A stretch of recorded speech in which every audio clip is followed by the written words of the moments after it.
ഈ മഴ കടുത്തു വരുന്ന അവസരത്തിൽ താൽക്കാലിക ദുരിതാശ്വാസ ക്യാമ്പുകളായിട്ട് സ്കൂളുകളായിട്ട് ഉപയോഗിക്കുന്നത്.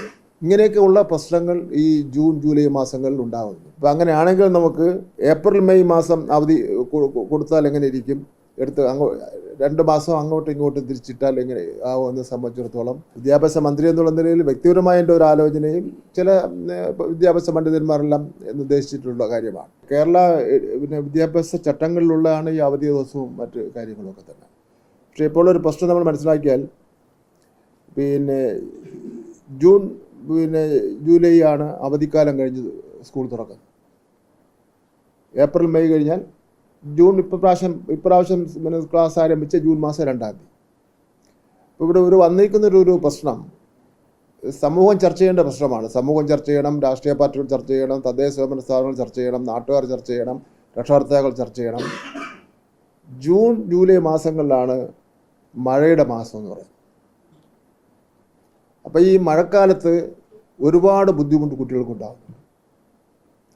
ഒന്ന്, രക്ഷാകർത്താക്കൾ കുട്ടികളെ സ്കൂളിൽ കൊണ്ട് വിടുന്നതിന് വേണ്ടിയുള്ള ബുദ്ധിമുട്ടുണ്ടാകുന്നു. കുട്ടികൾ മഴ നനഞ്ഞുണ്ടാകുന്ന അസുഖങ്ങൾ ഉണ്ടാകുന്നുണ്ട്. പലപ്പോഴും ജില്ലാ കളക്ടർ രാത്രി എത്ര മണിക്കാണ് അവധി പ്രഖ്യാപിക്കുന്നതെന്ന് ചോദിച്ച് കൊണ്ട് രക്ഷാകർത്താക്കൾ വിളിക്കുന്നവരെ ഉറക്കമൊഴിഞ്ഞിരിക്കേണ്ട സ്ഥിതിവിശേഷം ഉണ്ടാകുന്നുണ്ട്. അവസാനം അങ്ങനെ കുറേ ബുദ്ധിമുട്ട് ആൾക്കാർക്ക് ഉണ്ടാകുന്നു. പല സ്കൂളുകളും അവധി കൊടുക്കേണ്ടി വരുന്നുണ്ട്. ഈ മഴ കടുത്തു വരുന്ന അവസരത്തിൽ താൽക്കാലിക ദുരിതാശ്വാസ ക്യാമ്പുകളായിട്ട് സ്കൂളുകളായിട്ട് ഉപയോഗിക്കുന്നത്. ഇങ്ങനെയൊക്കെയുള്ള പ്രശ്നങ്ങൾ ഈ ജൂൺ ജൂലൈ മാസങ്ങളിൽ ഉണ്ടാകുന്നുണ്ട്. അപ്പം അങ്ങനെയാണെങ്കിൽ നമുക്ക് ഏപ്രിൽ മെയ് മാസം അവധി കൊടുത്താൽ എങ്ങനെ ഇരിക്കും?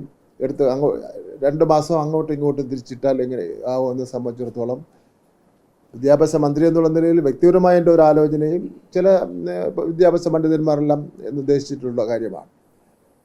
ഇതിപ്പോൾ ഞാനിത് പറഞ്ഞു വിചാരിച്ചിട്ട് ഇപ്പോഴേ ഇതിനെ സംബന്ധിച്ചിടത്തോളം നെഗറ്റീവ് ചർച്ച വേണ്ട. നമുക്ക് ഇത് ചർച്ചയ്ക്ക് വേണ്ടി നമ്മൾ വിദ്യാഭ്യാസ രംഗത്തെ എല്ലാ പ്രവർത്തനങ്ങളും ചർച്ചയിലൂടെയാണ് പരിഹാരം കണ്ടെത്തുന്നത്. അപ്പോൾ ഇതൊന്നും ഒരു ചർച്ച ചെയ്ത ശേഷം ഇത് നമുക്ക് ഗവൺമെൻറ് ആലോചിക്കണം. ഞാൻ ഈ പറഞ്ഞ പോലെ എല്ലാവരുടെയും സമ്മതത്തോടുകൂടി മാത്രമേ നമുക്ക് ചെയ്യുന്നതിന് വേണ്ടി കഴിയുള്ളൂ. ഞാൻ ഈ പറഞ്ഞ മെറിറ്റും ഡീമെറിറ്റും ഈ കാര്യത്തിലുണ്ടെന്ന കാര്യം പറയാം. മറ്റേത് ഇത് ആകുമ്പം ഏപ്രിൽ മെയ് ആകുമ്പോൾ വേറെ പ്രശ്നം വരും, കുറച്ച് ചൂടിൻ്റെ പ്രശ്നം വരും. കൊച്ചുമക്കളാണല്ലോ, അവർക്ക് അത്ര ഒരു പ്രശ്നം വരില്ല. എന്നാലും ചൂട് കാലഘട്ടമല്ലേ അല്ലേ?